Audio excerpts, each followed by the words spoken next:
Markets down about 18 points. It's very, very quiet out there, but single stocks, lots of individual movers. Jigar Mistry is with us. He's co-founder at Buoyant Capital. Jigar, good to have you with us here. Thanks for joining in. Jigar, your framework and what you've done basically is looked at what sectors and individual segments of the market have done over the last couple of years as compared to how earnings have moved in the same time period. And what you are what your thought process is, and correct me if I'm wrong, is that except banking and financial services, everywhere else, prices have moved significantly higher relative to what earnings are growing by. So tell us more. Expand on that, Jigar. Right, Prashant. Good afternoon. Nice to be on your show again after a while. So look, essentially, if the index has gone up, so I'm talking about the broader index, the BSE 500 has gone up, say, around 40 odd percent, and earnings growth has been only about 23 odd percent, then one thing is very clear that the share price / price movement has been much faster than earnings growth. Now you take a step back and you realize that whenever you do a 5-year and a 10-year rolling return analysis across indices, across different sectors, across even larger stocks, then the EPS growth and the share price growth always aligns with a percentage point here and there. And I have put out a lot of data on that account. So essentially, if in the longer term, it's always going to align. And if it is misaligned in the shorter term because PE expands or decelerates, then it's fair to assume that either the earnings need to pick up quite dramatically or the sort of share price needs to come down for them to converge. Does the earning growth look like it's going to go up? If you look at that 20 to 23% growth last year, the June quarter growth was somewhere in the single digits for BSE 500. For larger caps, it was around 7 odd percent. Smaller caps, it was around 13-14%. So if earnings growth is clearly not going up, then it's fair to assume that longer term, either the time needs to pass quite dramatically for it to align, or the prices need to come down. From that framework, first let's discuss which are the sectors which are making a lot more sense. So clearly among the best performing sectors have been, say, real estate, which is up 74%, utilities, which is up 60%. You look at earnings growth for utilities, it's something like 40%. The same is the case with real estate. Then you come down to, say, something like consumer discretionary, up 51%. Earnings growth has been something like 30 odd percent. So across a vast majority of sectors, you're seeing a framework where earnings growth is not catching up. But clearly, sort of share price movements are going way higher because of the fact of the way in which the liquidity is behaving. And we can take this up if you feel like on why the liquidity is going up. And we did discuss some part of that analysis last time around, Prashant. Jigar, hi. Please expand on that, because this is going to be a concern, right? There's so much liquidity sloshing around.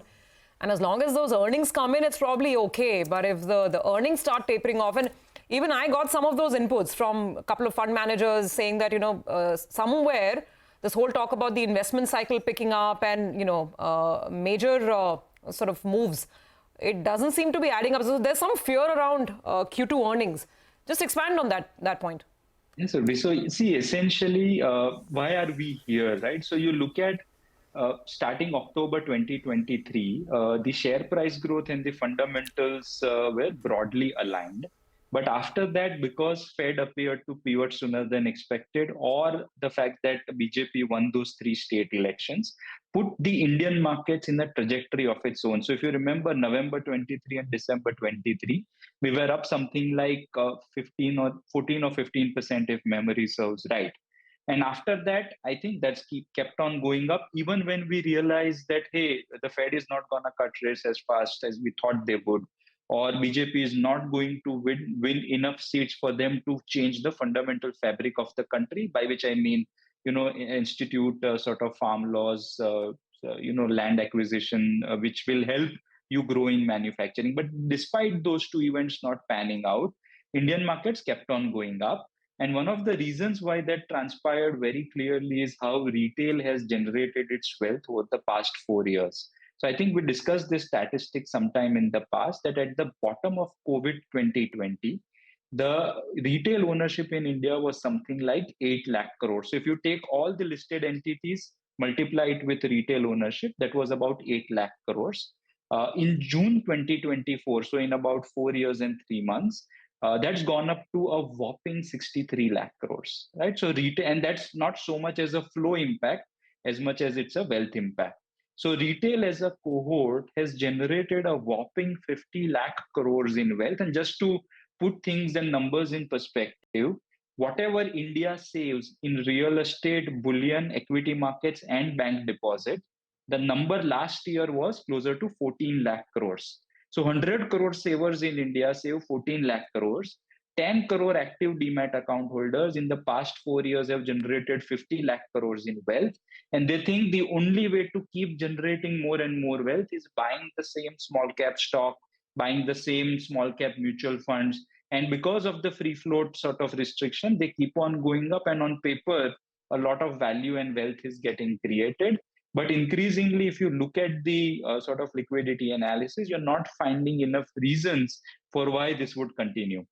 One way to think about it is that, look, if the largest sort of most seminal event in a decade happened with BJP not getting absolute majority on its own, and the impact of that event was like 1.5 days at max if you are liberal, then how is the party ever going to stop? And yeah, that's a good way to think about it. But historically, we have always seen that whatever isn't sustainable has always found ways and means to collapse. So the trigger may not be known yet, but eventually I think some part of this extravaganza has to taper down to a more sensible level. And we are running into elections again, right? State elections this time, next week, Jigar. So elections to election, we are up a clean 3,000 points on the Nifty. Yes. So it's just been quite incredible in that sense. So let's talk about areas that you like then, Jigar, from here on. Why don't you run us through that? Yeah. Right. So as we discussed, Prashant, yes, banking financials across 1, 3, 5, 10 years, sort of it's a reasonably decent place where earnings growth has kept through. The indices and stocks have not performed as well, with a very clear reason that it's as much a ownership issue as much as it is a fundamentals issue. Ownership issue because if you look at FIIs and look at their top 10 ownership names, 6 of them are banks from an overweight standpoint.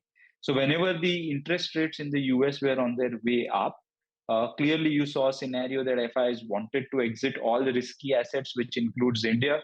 And therefore, they were continuously selling, which meant that the stocks didn't do all that well at the frontline level. Obviously, a lot of smaller banks and larger private sector banks did very well. But at the index frontline level, market cap growth-wise, they didn't keep pace. But now with the rate cuts in the offing, and although we might not go down to sort of zero interest rate, but banking financials as a sector does offer a lot of opportunity. Secondly, a lot of these sectors where earnings appear to be sort of bottoming out. So think of, say, chemicals to a certain extent, CDMO plays, pharmaceuticals. Those are the names where I think it makes a lot of sense incrementally to look at, and also sort of staples. Staples haven't done all that well last year. It was, in fact, among the second worst performing index after financials. But and rightly so to some extent because earnings haven't kept through. But I think the next round of growth can pretty much happen from sectors where the earnings is now rebounding, given the base effect, and the businesses haven't done all that well. And incrementally, all the liquidity can gush through to a lot of these sectors. Okay, all right, got it. Thanks very much, Jigar, for joining in today. Good talking